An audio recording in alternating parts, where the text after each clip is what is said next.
ఆరాధన చేస్తున్నటువంటి దేవుడు. ఆ ఆరాధన చేస్తున్న దేవుడు అంటాడు మనతో, నీవు అడుగు పెట్టిన చోటంతా నీకు నేను స్వాస్థ్యముగా ఇస్తాను. నీ ఎదుట ఏ శత్రువు నిలబడలేడు.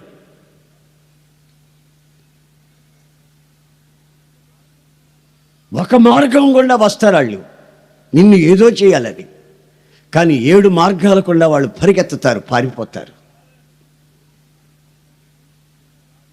నీకు కీడు రానివ్వను, నా రెక్కల నీడలో నిన్ను దాచుకుంటాను అని దేవుని బిడ్డలకి ఆయన వాగ్దానం చేసి సెలవిచ్చాడు. నా జయమే మీ జయంగా ఉంటుంది, నాతో ఉండండి అన్నాడు. ఎందుకో ఈ మధ్య ఒక రోజున ఒక వాక్యం చదివానండి. ఆ వాక్యంలో ఏమనుందంటే, ఎఫ్రయీం అనే ఒక వ్యక్తి, ఇశ్రాయేలు సంతతికి చెందినవాడే ఎఫ్రయీం అనే వ్యక్తి, అతని కుటుంబస్తులు, అతనికున్న సైన్యము, వాళ్ళంతా యుద్ధ సన్నద్ధులై యుద్ధానికి రెడీగా యుద్ధానికి వెళ్ళారట ఒక చోటుకి. అయితే వాళ్ళు శత్రువులు వీళ్ళని తరిమి కొట్టారట. వీళ్ళు వెనకబడిపోయి పారిపోయారు. దేవుని బిడ్డలు ఏమిటి శత్రువును చూసి పారిపోవడం ఏమిటి? దేవుని బిడ్డల మీద శత్రువుకి జయము రావడం ఏమిటి అనేది మనం కొంచెం ఆలోచిస్తే, ఈ ఎఫ్రాయిం ఎవరో ఒకసారి మనం తెలుసుకోవడం మంచిది. ఈ ఎఫ్రాయిం ఎవరంటే, యోసేపు యొక్క చిన్న కుమారుడు. పెద్దోడు మనస్సే, చిన్నవాడు ఎవరు? ఎఫ్రాయిం. ఈ మనస్సే ఎఫ్రాయిముల్ని ఆశీర్వదించమని యాకోబు దగ్గరికి యోసేపు తీసుకొని వస్తాడు. ఇద్దరు రండిరా, ఇద్దరు లేచారండి, అంగీలు వేసుకున్న వాళ్ళు. ఇదిగో వీళ్ళిద్దరు, నువ్వు కూడా రా బాబా, నువ్వు కొంచెం తెల్ల ఎంట్రులు ఉన్నాయి కదా, నీకు వెనక నిలబడుకో, ఆయన ముందు మీరు నిలబడండి, వాళ్ళని అట్లాగా పట్టుకో. ఈ మధ్యలో ఉండే ఆయన ఏమో యోసేపు, వీళ్ళిద్దరేమో ఆయన పెద్ద కుమారుడు, చిన్న కుమారుడు. నాన్న, చాలా కాలం తర్వాత చూశాను, కన్నీళ్ళ మధ్యలో చూశాను, నాకు పిల్లల్ని దేవుడు ఇచ్చాడు, వీళ్ళని ఆశీర్వదించు నాన్న అంటూ యోసేపు 2 పిల్లల్ని తీసుకొచ్చాడు. ఈ యాకోబుకి వృద్ధాప్యం వలన కళ్ళు సరిగా కనిపించక, కళ్ళు చూపు మందగిలినందువల్ల మోగడువా ఆను ఏ చెప్పా ఏరి నీ పిల్లలేరి ఉన్నారా? ఇట్లా చెయ్యి పెట్టమని, కొంచెం ముందుకు రా, మైక్లో శబ్దం, ఇట్లా చెయ్యి పెట్టమని, ఈ విధంగా చెయ్యి పెట్టమని యోసేపు తీసుకొని వచ్చి ఆశీర్వదించు అన్నాడు. ఈ ముసలోడు ఏం చేశాడు? చెయ్యి ఇటు పెట్టాడు. నాయనా, అబ్బా అటకాదు నాయన అటకాదా, ఈ చెయ్యి ఆడి మీద పెట్టావు, ఈ చెయ్యి ఈడి మీద పెట్టావు. ఒరే నాకు తెలుసులేరా యోసేపు, నాకు తెలుసులేవాయ్, నువ్వు నర్మాయ్,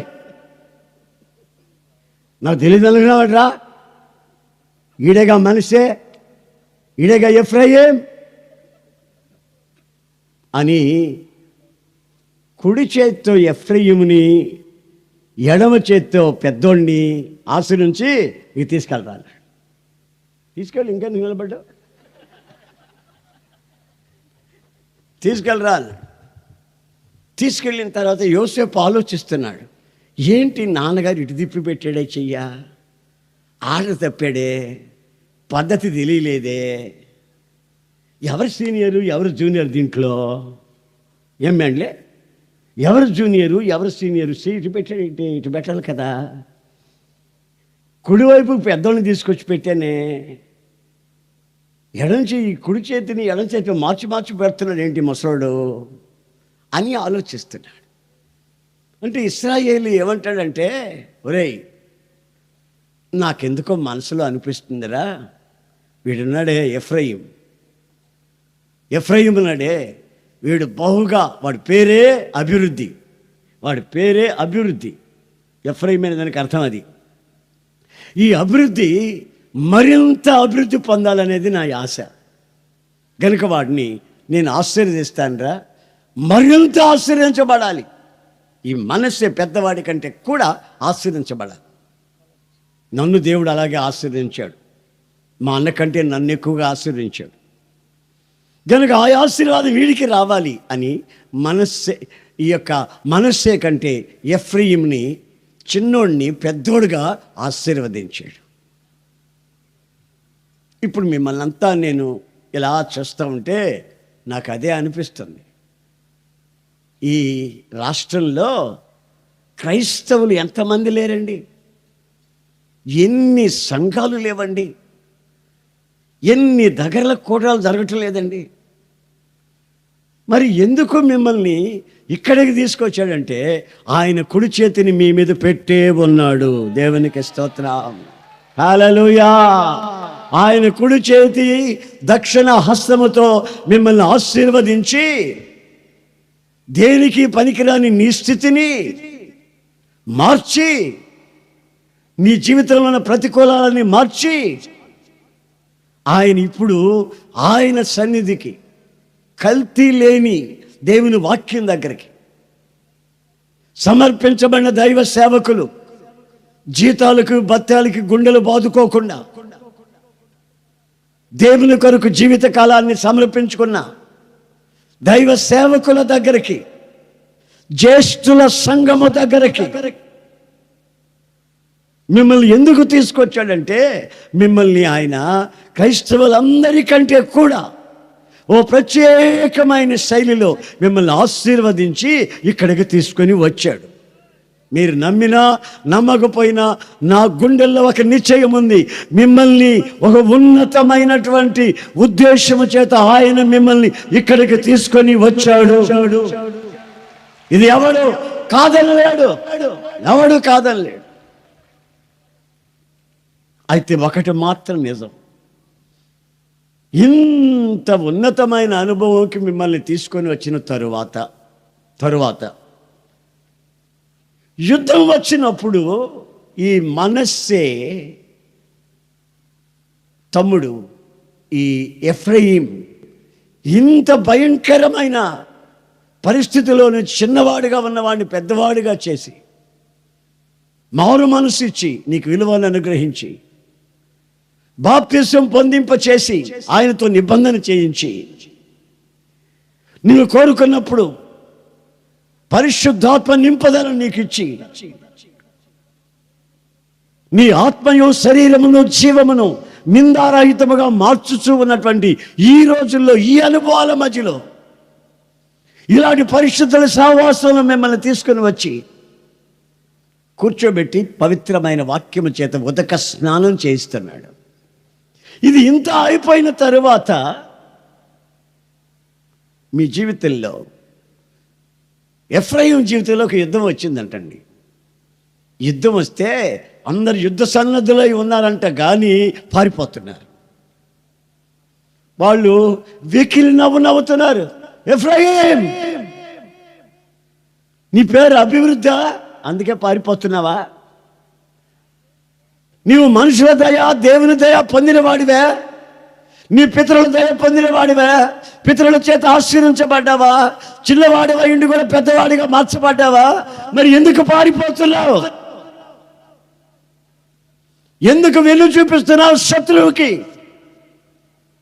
రక్తము కారునంతగా పోరాడవలసిన నీవు ఎందుకు ఇప్పుడు పారిపోతున్నావు? పారిపోయేదానికి కొన్ని కారణాలు బైబిల్ చెప్తుందండి.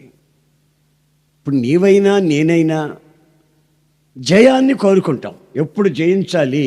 ఏ విషయంలోనైనా ఓటమిని ఎప్పుడు ఓటమిని ఎదురు చూడం. జయించాలి. కనుచూపునైనా జయించాలి, ఆలోచనలైనా జయించాలి, నడకని పడకనైనా జయించాలి. మనుషులతో మాట్లాడేటప్పుడు నీచమైన బ్రతుకులో నుంచి విడుదల పొంది జయించిన జయ జీవితాన్ని చవి చూడాలనేది మన ఆశ. కానీ దీనికి ప్రతికూలంగా మనం ఏదైతే జయించాలని కోరుకుంటామో అది జయించలేక దానికి లోబడి వెనుకంజ వేయడం, అప్పుడప్పుడు అక్కడక్కడ మన బ్రతుకుల్లో తల ఎత్తి చూపెడుతున్నట్టు అపజయాలు కనిపిస్తున్నాయి. దీనికి కారణాలు ఏమై ఉంటాయి? దేవుని చేత ఆశీర్వించబడ్డావు, దేవుని బిడ్డలు ఆశీర్వించారు. ఇప్పటికే 2-3 సార్లు కొంతమంది ఉన్నారు ఏం తెలియనట్టు కూర్చున్నారు. ఇప్పటికే 2-3 సార్లు ప్రార్థన చేయించుకున్న వాళ్ళు ఉన్నారు ఇక్కడ. ఇప్పటికే ఏమ్మా ఇందాక నీకు చేశాను కదంటే ఇంకోసారి చేయండి, అమ్మ నీకు చేశాను కదా సీసాకి చేయండి, అమ్మ నీకు చేశాను కదా పిల్లగాడికి చేయండి. ఒకసారి కాదు 100 సార్లు చేయించుకున్న దేవుని ఆశీర్వాదం ఆమె మీద మాత్రం ఉండదు, అతని మీద మాత్రం ఉండదు. ఎందుకంటే ఆయన మిమ్మల్ని ముట్టిన తర్వాత ఇప్పుడు ఫుల్ కడుపు నిండా బిర్యానీ తిన్న తర్వాత సద్దిబో పెడతాడు. తింటారు ఎవరైనా? ఏమండి, సద్దన్నం పెట్టామనుకో తింటారా? కడుపు నిండా పలావ్ తినొచ్చి సద్దిబో పెడతామని తింటారండి? తినరు. ఎందుకంటే కడుపు నిండిపోయిందని. దేవుడే మీ మీద చేయబెట్టి ఆశీర్వదించి అభివృద్ధి పథకంలో నడిపిస్తాను అన్నప్పుడు మనిషి దగ్గరికి వెళ్ళి ప్రార్థన చేయవా? బస్ ఛార్జీలు ఎక్కువ పెంచినట్టున్నారో ఇంకోసారి చేయి. బస్ ఛార్జీలు పెంచిన దానికి నాకు ఒక పెద్ద ప్రమాదం అయింది. ఎందుకంటే వచ్చే వారం నేను రాను, కానీ ఇప్పుడే చేయి, వచ్చే వారం ఇప్పుడే చేయి, వచ్చే నెలది కూడా ఇప్పుడే చేయి. ఏమిటి నాకు అర్థం కాదు, ఇది అర్థం కాలేదు.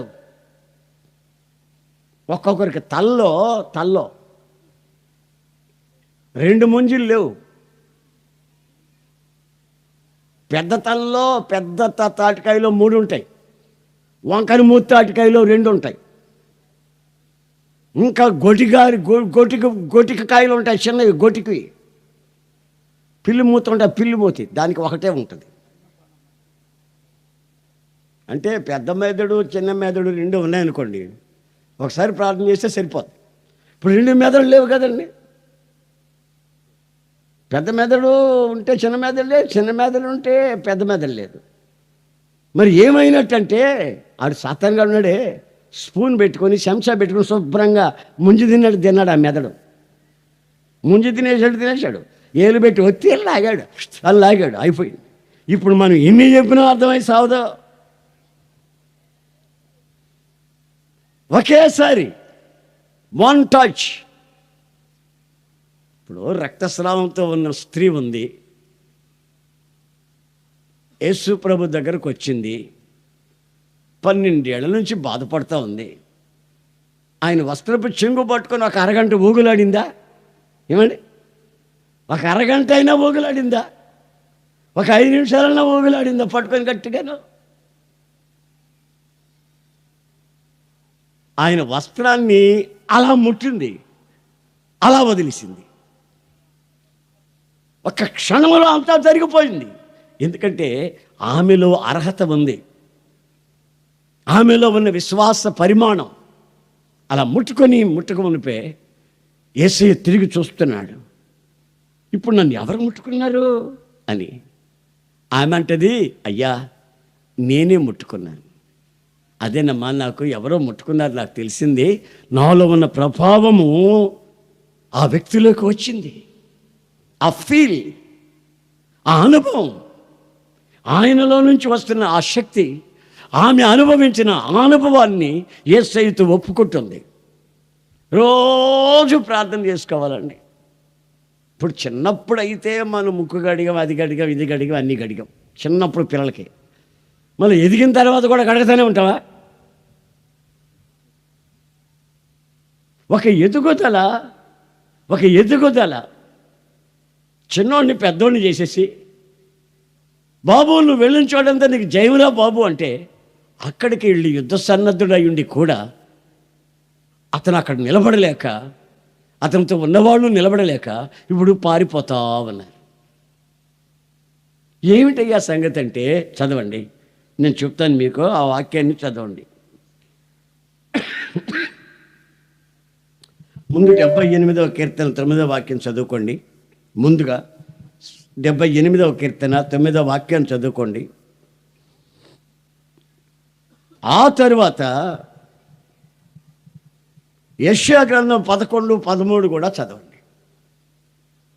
నన్ను చూడదు, అక్కడ బైబిల్ తీసి చదువుకోండి. బైబిల్ తీయండి, బైబిల్ తీసి చదువుకోండి.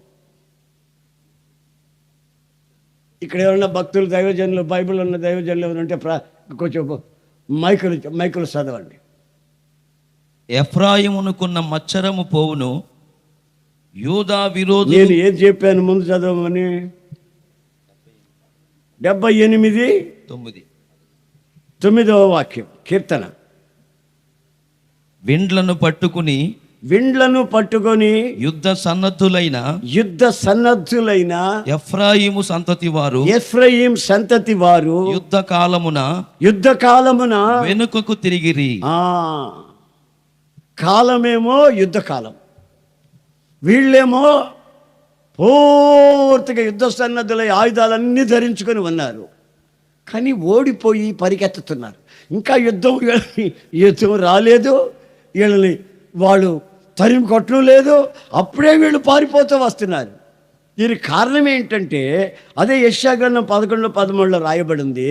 ఈ ఎఫ్రాయిమునుకున్న మచ్చరము పోవును. చూసారండి, ఎఫ్రాయిములో ఏముందంటండి? మత్సరము ఉందంట. మచ్చ కాదు, మత్సరము ఉందంట. మత్సరము అంటే దానికి తగిన అర్థం ఏంటంటే, ఒకరు బాగుపడుతుంటే చూడలేని సుప్నాతి బుద్ధి. ఏం బుద్ధి?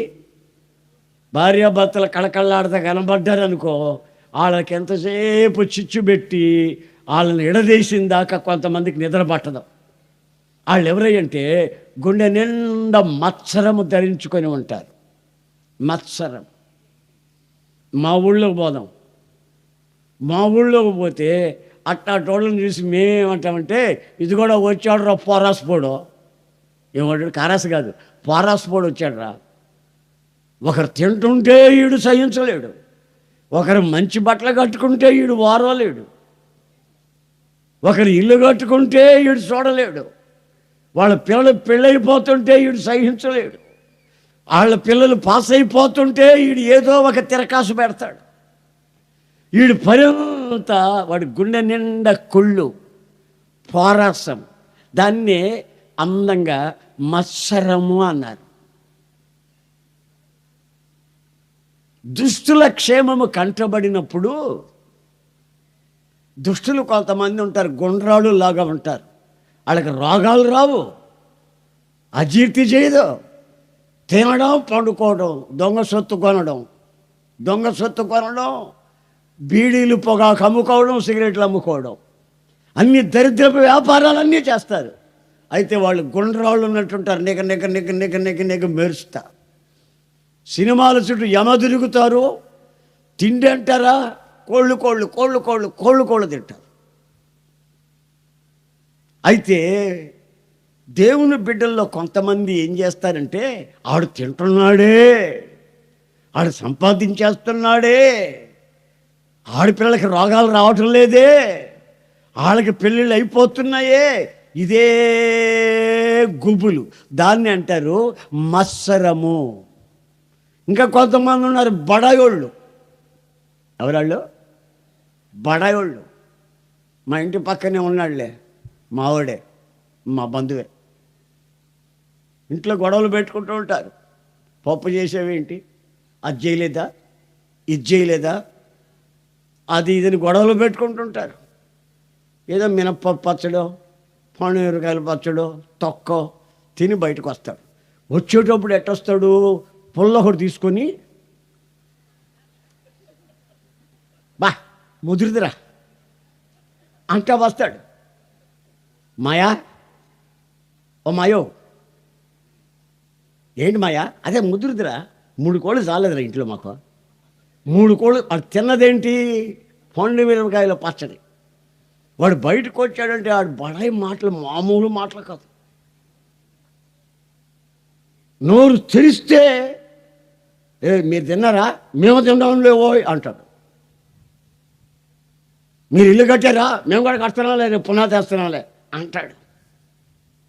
అంటే వాడి గుండెల్లో ఉన్నది ఏంటంటే మత్సరం.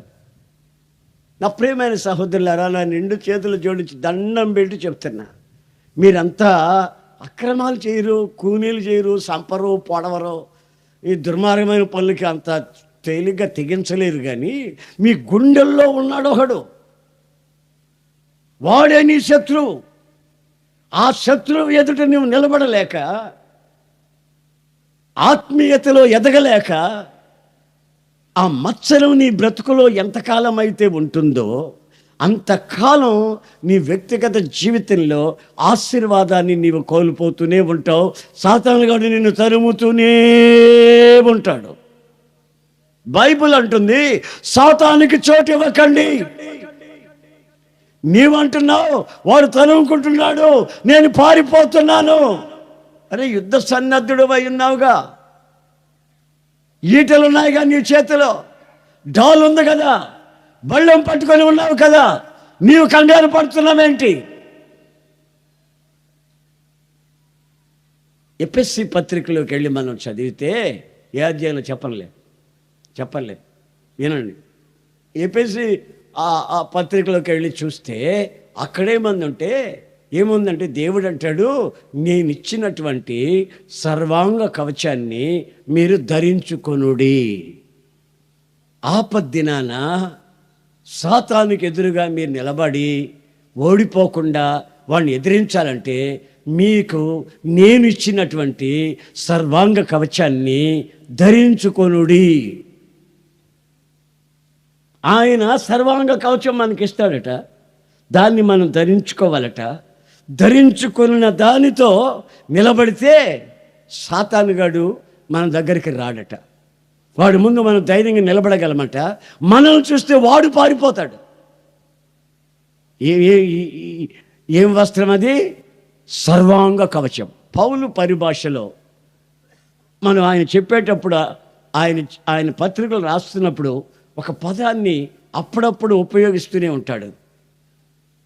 ప్రాచీన స్వభావాన్ని విసర్జించి, పుట్ ఆఫ్, ప్రాచీన స్వభావాన్ని విసర్జించి నవీన స్వభావాన్ని ధరించుకొనుడి. Put on, put off. ఏవో కొన్ని మనం పరిత్యజించాలి, ఏవో కొన్నిటిని మనం ధరించుకోవాలి. అయితే కొందరి జీవితాలలో పరిత్యజించవలసిన విషయాల్ని పరిత్యజించకుండానే ధరించుకోవలసిన వాటిని ధరించుకొని ఉంటారు. ఈ మధ్య నా దగ్గరకు ఒక సహోదరుడు వచ్చాడు, దుబాయ్ నుండి వచ్చాడు. అన్నా, దుబాయ్ సిల్క్ అన్నా, చూడు ఎట్లుందో, కళకళలాడుతుంది చూడు, చొక్క వైట్, నీకేమైనా బరికి వస్తేమో చూడు, నేను ఫోన్ చేసి తెప్పించేస్తాను, దుబాయ్ సిల్క్ ఇది అన్నాడు. బాగానే ఉంది బాబు, కళకళలాడుతుంది, బాగానే మంచి బట్టేను, బాగానే ఉంది. అయినా నాకెందుకు లేండి బాబు ఇది, నేను ఇటు బతకనిండి అన్న. కాదన్నా, ఇప్పుడు రాసేస్తే వచ్చేస్తుంది, మీకు నచ్చితే చెప్పండి అన్న అన్నాడు. ఆడు ఇదంతా చెప్తా ఇటు ఓపుతున్నాడు చూడండి. ఇటు ఓపుతుంటే ఆడి దగ్గర ఎలుకలు చచ్చిన కొంపు. ఏం కంపు అండి? ఎలుకలు చచ్చిన కొంపు. కొంచెం ఓపొద్దులేరా అన్న. ఆపాడు. ఆపినప్పుడు తగ్గుతుంది, ఊపినప్పుడు మళ్ళీ బయటకు వస్తుంది. సంగతి ఏంటంటే పైన దుబాయి సొక్కా వేసాడు కానీ లోపల ఆడేసుకున్న బన్నీను 18 బెజ్జాలు ఉన్నాయి. అది ఎప్పుడు వేసుకున్నాడో వాడికే తెలియదు. భోగి పండక్కి తీస్తాడంట, తగలబెడతాడో అప్పుడు ఉతుక్కుంటాడు వాడు మొహాన్ని, మనకు అర్థం కాదు. సంవత్సరానికి ఒకసారి తలగ మోసుకుంటాడంట వాడు. అసలు పొడు గడుగుతాడో లేదు, మొహం గడుగుతాడో లేదు మనకు తెలియదు. కయ్యా ఓపబాక అన్న, ధరించుకున్నదేమో మంచిదే ధరించుకున్నాడు, కాస్ట్లీదే ధరించుకున్నాడు, కానీ లోపల ఉన్నవి ఇన్నర్ గార్మెంట్స్, అండర్వేర్స్, లోపల ధరించుకునే వస్త్రాలు. బైబిల్ అంటుంది నీవు లోపల ధరించుకున్నా వెలుపల ధరించుకున్నా దేవుడు ఇచ్చిన ఆ సర్వాంగ కవచాన్నే ధరించుకోవాలి. ఒక యాజకుడు ఉన్నాడండి. యాజకునికి ముందు తలస్నానం చేయిస్తారు. అప్పుడు నార లాగు ఒకటి డ్రాయర్ అది తగిలిస్తారు, బ్రీఫ్ తగిలిస్తారు. ఆ తర్వాత తెల్లని ఫైన్ లినన్ వైట్ రోప్ తగిలిస్తారు. దానికి ఒక బెల్ట్ వేసి కడతారు. దానిపైన నీలి రంగుతో ఉన్నటువంటి ఒక అంగీ వేస్తారు. దానికి దానిమ్మ గంటలు, దానిమ్మ కాయలు, గంటలు వేలాడుతూ ఉంటాయి. దానిపైన మళ్ళీ ఏఫోద్ ఉంటుంది, నీలి ధూమ్ర రక్త వర్ణములు కలిగినటువంటి సన్నని 4 దారాలతో పేనినటువంటి సన్నటి ఆ యొక్క ఏఫోదు వేస్తారు. దాని మీద న్యాయ విధాన పథకం ఉంటుంది. గుండెల మీద భుజ స్కంధాల మీద లేత పచ్చలు ఉంటాయి. తల మీద పరిశుద్ధమనే ఆ పాగా ఉంటుంది. ఆ పాగా మీద ఇతను దేవునికి ప్రతిష్ఠించబడినవాడు, holiness and to the Lord అనే ఒక పథకాన్ని తగిలించి నీలి సూత్రంతో వెనకేసి కట్టేస్తారు. దానిని అంటారు అలంకార వస్త్రములు అని అంటారు. తను పని చేస్తున్నప్పుడు, యాజకత్వం చేస్తున్నప్పుడు, దీపవృక్షం దగ్గరికి వెళ్ళినప్పుడు, ధూప కలశాన్ని చేత పట్టుకున్నప్పుడు, బలిపీఠం దగ్గరకు ఎక్కడికి తిరిగినా ఆయన ఈ అలంకార వస్త్రాలు ధరించుకొని ఆ పనిని చేయాలి. అప్పుడు దేవుడు దాన్ని ఆగ్రహిస్తాడు, దేవుడు దాన్ని ఆహ్వానిస్తాడు, దేవుడు దాన్ని ఆరాధనలో నిలిచి ఉంటాడు. ఏ ఒక్క వస్త్రము తగ్గినా అతను అంగీకరించాడనమాట. అలాంటి ఉన్నతమైనటువంటి వస్త్రాలు అంటే లోపల బయట కూడా పవిత్రమైన అలంకార వస్త్రాలు. పైకి మనుషులు కొంతమంది కళకళగా కనబడతారు. అందుకే యేసు ప్రభు అంటాడు, ఏయ్ ఇదిగా ఏంటి తెల్లంగి వేసుకొని తిరుగుతున్నావు, ఇదిగా ఎందుకు నిలబడుకున్నావు సంత వీధిలో, వందనాలు చెప్తా అందరికి వందనాలండి అంటే ఎందుకున్నావు, పైన తలతలలాడేటట్టు కడుగుతున్నావు నీ పాత్రని, కానీ లోపల అజితేంద్రియము చేత పాచి బట్టి ఉంది నీ జీవితం, పాచి కంపు కొడుతుంది నీ బ్రతుకు. పైకి కళకళలాడుతున్నట్టు ఆధ్యాత్మికంగా ఉన్నట్టు నటిస్తున్నావు, నీ అంతరంగము శాపముతో కంపుతో నింపబడింది. అంటే ఈ దుబాయ్ చొక్కా వేసుకున్న వాళ్ళలాగా చెప్పండి, నేను తెప్పిస్తానంటాడు. వద్దురా బాబు నీకు దండం, అసలు కొంచెం దూరంగా వెళ్ళరాడు, ఇదిలిస్తాడు చొక్కా, అట్లా ఇదిలిసినప్పుడల్లా కంపు. మామూలు కంపు అయితే పర్లేదు, ఎగురు వచ్చిన కంపు అది. అది ఇంకా లోపల ఏమేమి వేసుకున్నాడో నాకేం తెలుసు, పైకి మాత్రం బ్రహ్మాండంగా ఉంది. ఒక్కసారి మీరు ఆలోచించండి. యుద్ధ సన్నద్ధులై ఎఫ్రాయిము సంతతి ఉన్నారు, కానీ సాతాను ఎదుట నిలబడలేక వెన్ను చూపించి వాళ్ళు పారిపోతా వస్తున్నారు. అందుకే దైవజనుడు పౌలు అంటాడు, రోమీయులకు రాసిన పత్రిక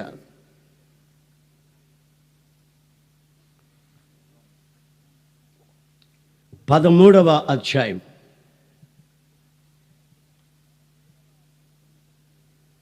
13వ అధ్యాయం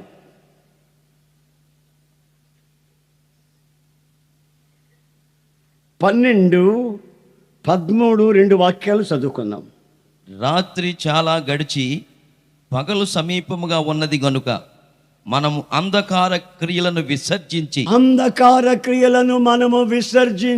తేజస్ సంబంధమైన యుద్ధోపకరణములు ధరించుకుందుము. తేజస్సు సంబంధమైన యుద్ధోపకరణాలు మనం ధరించుకోవలసింది. తేజస్సుకి సంబంధించిన యుద్ధోపకరణాలు. మనం విసర్జించవలసినవి ఏమిటవి? అంధకార సంబంధమైనవి, ఇతరులు చూస్తే అసహ్యించుకునేవి, ఇతరులతో చెప్పుకుంటే ముఖాన్ని పూస్తారు. అట్లాంటి అంధకార క్రియలను విడిచిపెట్టి, అంధకార క్రియలు అంటే ఇంకొక పదాన్ని మనం ఉపయోగించుకుంటే అక్కడ ఏమనుందంటే నిర్జీవ క్రియలు అని ఉంది.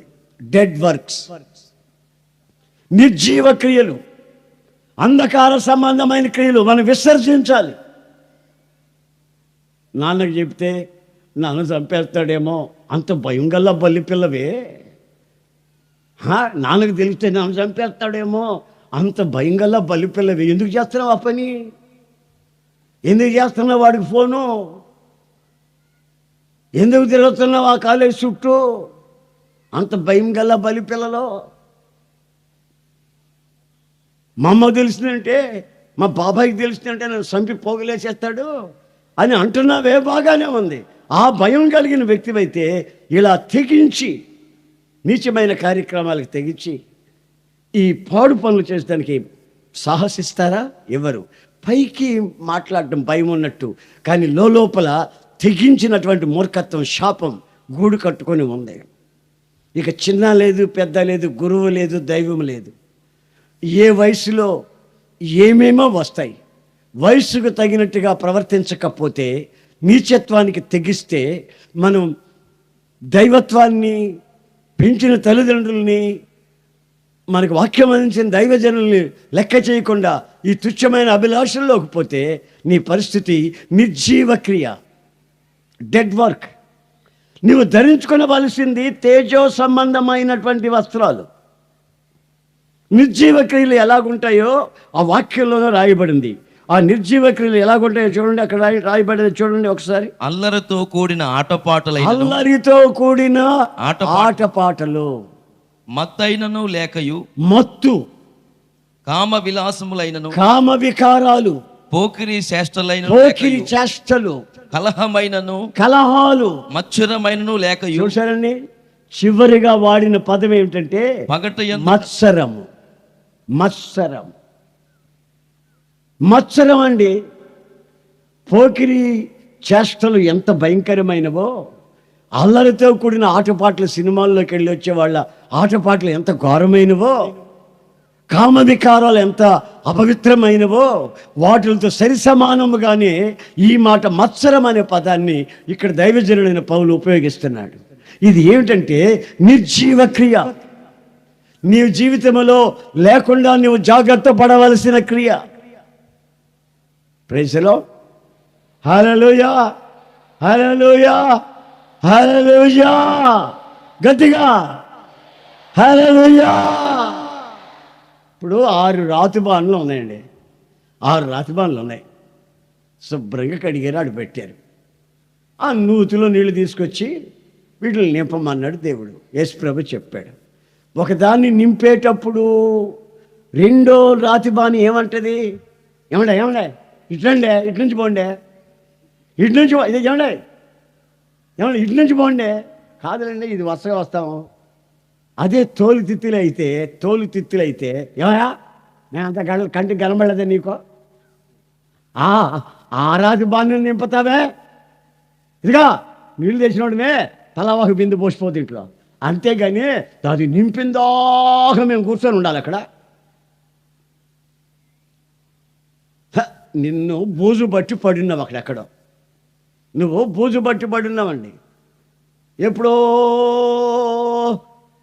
పిల్లలు కన్నప్పుడు ఆమెను శుద్ధీకరించేదానికి తెచ్చేవాళ్ళంటది బూజు పట్టిన పాత్ర, రాతి పాత్ర.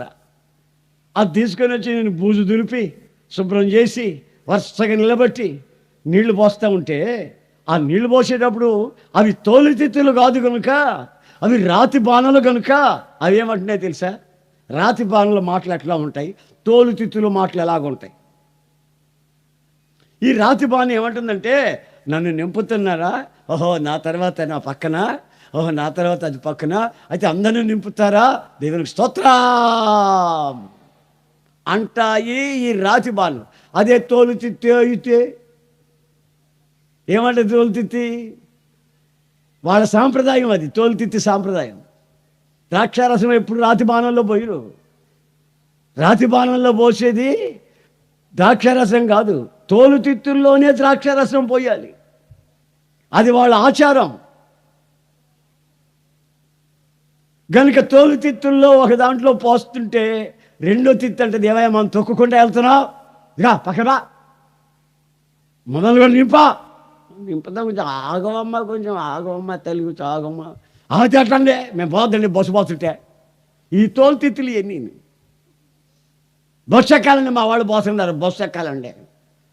ఆ చిన్న బిడ్డలను తీసుకొని ఇప్పుడు నేను చూశానండి, ఇంత ఉన్నారు పిల్లలు, వాళ్ళ కళ్ళు ఉన్నాయే ఈ జీబు లైట్లు లాగా ఉన్నాయి.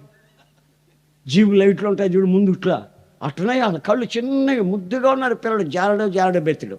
వాళ్ళని తీసుకొని ఆ మనిషి ఆ గుంపులోకి వచ్చి బిడ్డ నలిగిపోతున్నాడని కూడా తెలియకుండా ఎదిరించుకుంటూ వచ్చి ప్రార్థన చేయించుకుంటే ఈ అర్థం ఒకటి అనిపిస్తుంది నాకు. బిడ్డను చంపుకుంటేదేమో ఈ మనిషి, ఈ జనంలో ఈ తల్లో ఒక ముంజే ఉంది, రెండో ముంజి లేదు, సాతాను గడ్డి తినేశాడు. చిన్న ముంజి లేదో పెద్ద ముంజి లేదో మనకు తెలీదు, ఏ మెదడు ఉందో మనకు తెలియదు. పసి బిడ్డలండి.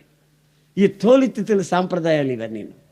ఏమయ్యా అటు పోతున్నావు, అటే చేస్తున్నాయండి ప్రార్థన, మాకు విజయ్ అంటే తోలిత్తులు. అయితే రాజు బాలు ఏమంటే తెలుసా, రై అది నిండిందా, అది నిండిపోతే ఇక మనమే, దేవుని స్తోత్రం. రెండోది నిండిందా, రై ఇక నీ తర్వాత నీకు వచ్చేది అయిపోయింది, ఇంకేముంది అయిపోయింది, వచ్చేది నిండిపోదాం, అందరూ నిండిపోదాం, మనం ఇప్పుడు అందరం ఉపయోగించబడతాం. ఆమేన్, praise the Lord, praise the Lord. పరిశుద్ధాత్మలో నిండాలనే ఆశ తప్ప ఈ తోలు తిత్తుల్లాగా కొనుక్కొని ఉండకూడదు. వాళ్ళు పెళ్ళికి ద్రాక్షారసం తెచ్చుకోవాలంటే తోలు తిత్తుల్లో తెచ్చుకుంటారు. ఆ తిత్తులు ఎలాగుంటాయో తెలుసా, అక్కడ గానుగ దగ్గరికి వెళ్ళి ఇలా పట్టుకుంటే, గొంతులా చీల్చి పట్టుకుంటే దాన్ని నిండా పోస్తే ఆ తోలుని మడిచి కట్టేస్తే ఇట్లా ఉంటాయి. ఎత్తి బండిలో పెడితే పోతాయి. ఒకదాని పక్కన ఒకదాని పక్కన ఒకటి పెడతారు. ద్రాక్షారసం తీసేస్తుంటే ఇంకా కొంచెం తీసేస్తే సతికిలు పడిపోతాయి. ఇప్పుడు వాడు వడ్డించేవాడు ఏం చేస్తాడు, దీన్ని దొక్కుంటే యువతలకు వస్తాడు. ఏమయ్యా ఇంతసేపు బలంగా ఉన్నా, కోల్పోయినా, ఆనందంగా ఉన్నాను, నన్ను దొక్కతాడు, భయపడతాయి, అయిపోయినావుగా, ఇంకెందుకు నువ్వు ఇందుకు ఇక అయిపోయినావుగా ఇంకో తోలుతిత్తి చూసుకుంటా. ఈ తోలుతిత్తుల సాంప్రదాయం పోవాలి. అందుకే ప్రభు అన్నాడు, ఈ పాత తిత్తులలో క్రొత్త ద్రాక్షారసము నేను పోయెను, ఒకవేళ పోసిన ఎడల ఈ క్రొత్త తిత్తులు చిరిగిపోయే ప్రమాదం ఉంది, పాత తిత్తులు చిరిగిపోయే ప్రమాదం ఉంది. కనుక నేను పోయిన కొత్త తిత్తులలోనే క్రొత్త ద్రాక్ష రసాన్ని పోస్తాను. ఆమేన్. తోలు తిత్తుల సాంప్రదాయం ఇక్కడ లేదు. తోలు తిత్తులంతా పక్కన పెట్టి, అదిగో బూజు పట్టిన రాతి బాణాలంతా తీసుకొచ్చి ఇక్కడ పెట్టినాడు. ఇప్పుడు దేవునికి స్తోత్రం. హల్లెలూయా, హల్లెలూయా. ఇప్పుడు ఇక్కడ అంతమంది దైవజనులు ప్రపంచ దేశ విదేశాల నుంచి వచ్చిన వాళ్ళు ఉన్నారా? వీళ్ళకి ఎవరికైనా పూలమాలు వేసామా పూలమాల్లో? వీళ్ళకి చలి పడుతుంటే దుప్పట్లు కప్పామా? సన్మానం చేసేదానికి నా యేసయ్య ఒక్కడే ఉన్నాడు. ఆమేన్, హల్లెలూయా. పూజ్యనీయుడైన ఆరాధన చేసేదానికి నజరేయుడైన యేసు ఒక్కడే ఉన్నాడు. హల్లెలూయా. మేము ఆయన పరిచర్య చేస్తున్నాం. We are nothing. ఆయన పని చేస్తున్నాం. బూజు పట్టిన మమ్మల్ని తీసుకొని వచ్చి నిలబెట్టి కడిగి శుద్ధి చేసి మమ్మల్ని నింపాడు. నింపిన తర్వాత మమ్మల్ని మీకు రుచిగా మార్చాడు. దేవునికి స్తోత్రం కలుగునుగాక. హల్లెలూయా. జీతాలు భత్యాలు లేకుండా, ఏ ప్రతిఫలాన్ని మీ దగ్గర ఆశించకుండా ప్రభు కొరకు జీవితాలు సమర్పించుకొని దేవుని పరిచయలో ఎందుకు కొనసాగుతున్నామంటే ప్రభువు మాకు ఇచ్చినటువంటి దర్శనం, దేవుడు మమ్మల్ని నింపినటువంటి అనుభవాలు. ఆయన అంటాడు, నేను మీకు ఇచ్చిన సర్వాంగ కవచాన్ని మీరు ధరించుకొనుడి. ఆమేన్. ఏం చేయాలండి? ఏం చేయాలంట? చెప్పండి గట్టిగాను. ఏం చేయాలంట? మనం ఆయన ఇచ్చిన దాన్ని ధరించుకోవాలి. పాతిపెట్టి గోతులో పెట్టి పైన అలగకూడదు. మనం ఇచ్చిన దాన్ని ధరించుకొని ఉండాలి. ఆయన చూసినప్పుడల్లా, ఆయన చూస్తున్నప్పుడల్లా ఆయన సన్నిధిలో ఆయనను మనం ప్రతిబింబిస్తూ, ఆయన్ని ప్రకాశింపచేస్తూ, ఆయన మహిమని మన జీవితాలు వివరిస్తూ ఆయనకు ముందు కనబడాలి. అలాంటి అనుభవంలోనికి మనల్ని రావాలని కోరుకుంటాడు. అందుకే ఆయన రాతి బాణాలు స్థిరపరిచాడు. తుఫాను వచ్చినా, గాలివాన వచ్చినా, ఎక్కడున్నావు నువ్వు? ఏయ్ రాతి బాణం ఎక్కడున్నావు అంటే, ఇక్కడే కూర్చొన్నానండి, లేచి అడ్డాలు తిరగనండి. తోలుతిత్తైతే ఇంకేముందిలే అయిపోయింది, పా. ఎక్కడికండి? సాంబార్ వాసన వస్తుంది, పా. ఈ తోలుతిత్తులు వాటి కొరకు ప్రాకులాడతాయి. రాతి బాణలేమో దేవుని వాక్యం చేత నింపబడాలని ఆశిస్తాయి. దేవునికి స్తోత్రం. పరిశుద్ధాత్మ చేత నింపబడాలని ఆశిస్తాయి. హల్లెలూయా, హల్లెలూయా, హల్లెలూయా. నిర్జీవ క్రియలను విడిచి తేజో సంబంధమైన ఆయుధములు ధరించుకున్న వారై సాతాను ఎదిరిస్తూ, రక్తము కారణంతగా ఎదిరిస్తూ నిలబడవలసిన అక్కర ఉంది. నీళ్ళు ఏముండకూడదంటే అల్లరి, కామాతురత. నీ జీవితంలో ఎటు చూసినా మత్సరము, పొరపాటును కూడా కనబడకూడదు. ఇతరుల క్షేమము నీకు కంటబడుతున్నప్పుడు నీవు ఆనందించి ప్రభుని స్తుతించాలి. దేవునికి స్తోత్రం. హల్లెలూయా. మా అమ్మని ఆశీర్వించాడు, నన్ను కూడా ఆశీర్స్తాడు. మా సహోదరిని ఆశీర్వించాడు, నన్ను కూడా ఆశీర్స్తాడు. నా ప్రభు అయిన యేసుక్రీస్తు మనల్ని ఆశీర్వదించే దేవుడు, మనల్ని ఎప్పుడు త్రోసివేసే దేవుడు కాదని మన మనసులో ఉన్నదాన్ని నోటితో ఎప్పుడు ఒప్పుకుంటూనే ఉండాలనేది దేవుని వాక్యం మన జీవితంలో కోరుకున్నటువంటి సత్యం. కనుక నా ప్రియమైన సహోదరులారా, నీ జీవితంలో ఎక్కడైనా ఆవగింజంత, ఎంతో కాదు ఆవగింజంత. ఆ రోజు బెంగళూరు నుంచి ఒక కుటుంబం వచ్చి నాకు చెప్పారు, ఏమండి ఏసన్న గారికి ఇల్లు కట్టుకున్నాం, వచ్చి ప్రార్థన చేయండి అని. వెళ్ళాను, ప్రార్థన చేశాను, వచ్చాను. వస్తే ఆ కుటుంబానికి తెలిసిన మరొకరు ఉన్నారు. వాళ్ళ ఇంటికి పోయినప్పుడు, ఏమండి మిమ్మల్ని పిలవలేదా, పలానోళ్ళు ఇల్లు కట్టుకున్నారు కదా, మిమ్మల్ని పిలిచారని కూడా చెప్పారు, మీరు రాలేదేంటి, చాలా చక్కగా ఉంది ఇల్లు, బ్రహ్మాండంగా ఉంది, కట్టుకున్నారు అన్న. ఏమండి ఏసన్న గారు మీరు వెళ్ళారా? వెళ్ళారండి. ఎందుకు వెళ్ళారండి? అటు కొంపలకే అంటుంది ఈ అమ్మ. వాళ్ళేమో ఎంత కష్టపడ్డారో, దానికి ఎట్లా పైకి తీసుకొచ్చారో, వాళ్ళకి ఉద్యోగం దగ్గర నుంచి ఎంత లోన్ తెచ్చుకున్నారో, ఏ విధమైన ఇబ్బందుల్లో కట్టుకున్నారో వాళ్ళు చెప్పారు. ఈ మనిషి ఏమంటుందంటే, ఒక కుర్రాడు వాళ్ళ ఇంటికి వస్తున్నాడు, ఇంకా వస్తున్నాడా అండి? ఆడు కట్టింది అనుకున్నారా? ఆడు కట్టాడా ఇల్లు? ఆడెవడా నేను చూస్తే, ఆడికి బనీన్ ఉంటే డైరీ లేదు, డైరీ ఉంటే బనీన్ లేదు. ఆడికి పరమ దరిద్రుడు.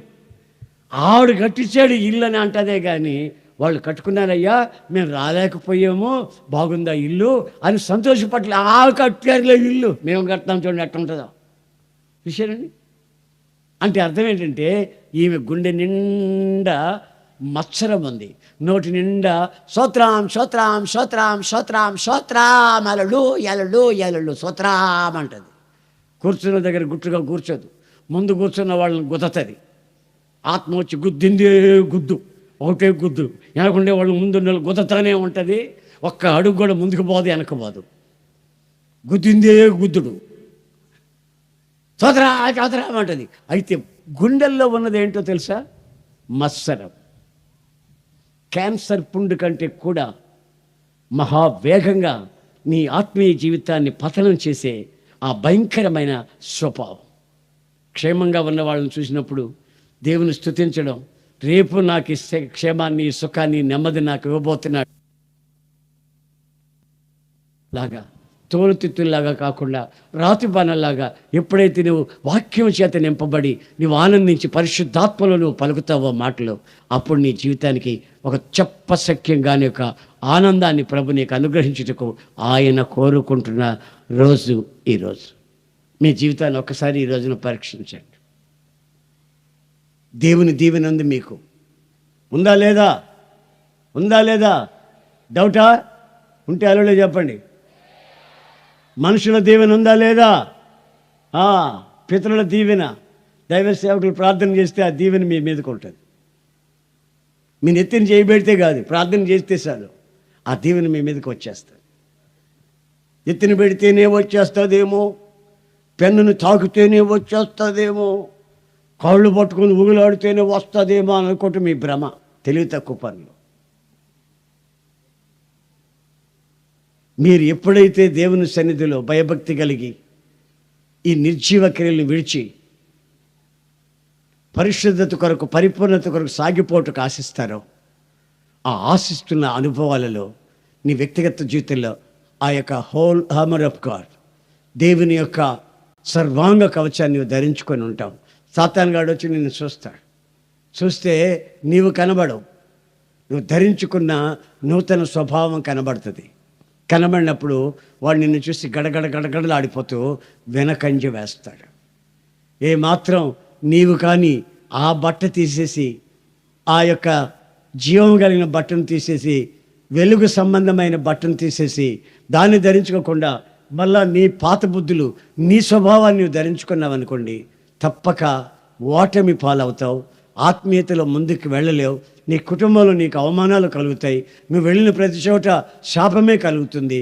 నీ బ్రతుకులో నీకు విలువ ఉండదు. విలువ ఉన్నట్టు నటించిన పైకి శాపంగానే మార్చబడుతుంది. ఒకవేళ నువ్వు కొడతావు, తిడతావని నిన్ను చూసినప్పుడు పలకరించొచ్చేమో కానీ కడుపులో తీరుని బాధ పెట్టుకుని వీడు ఎప్పుడు చస్తాడు, ఏ లారీ కింద పడతాడు, ఎప్పుడు చస్తాడని కబురు వస్తుందో, ఆ కబురు వస్తే బాగుండు, వీడు చస్తే కానీ నా పిల్లలు నేను బాగుపడనని చెప్పుకునే ఆ పరిస్థితులు వస్తాయి. కారణం ఏంటంటే నువ్వు తాగి తందనలాడుతూ పడిపోతున్నందువల్ల, పిల్లల్ని భార్యని పట్టించుకోండి ఆ కొంపకి ఈ కొంపకి తిరుగుతూ ఉన్నందువల్ల నీ వ్యక్తిగత జీవితంలో ఉండవలసిన నీ విలువను నీవు పోగొట్టుకుంటున్నావు. అయితే ప్రభు అంటాడు, అదిగో బూజు పట్టినటువంటి పాత్రలన్నీ తీసుకుని రండి, అదిగో రాతి బాలను తీసుకురండి, వాటిని కడిగి శుద్ధి చేయండి. లోకస్తులు అంటారు, ఏమయ్యా మా సాంప్రదాయాలు మార్చేస్తున్నావు, మా సాంప్రదాయాలు మారుస్తున్నావు ఏమిటి అని లోకులు అంటారు. మనం అంటాం, ఇది రాతి బాణల సాంప్రదాయం కానీ ఇది తోలుతిత్తుల సాంప్రదాయం కాదని నువ్వు ఖచ్చితంగా చెప్పవలసిన అక్కర ఎంతైనా ఉంది. కనుక నువ్వు దానికి సిద్ధపడి నీ నోట్లో ఎప్పుడు ఆ యొక్క కన్ఫెసింగ్, ఆ యొక్క ఒప్పుకోలు ఎప్పుడు నీ నోట్లో కనబడుతున్నాలని ప్రభువు కోరుకుంటున్నాడు.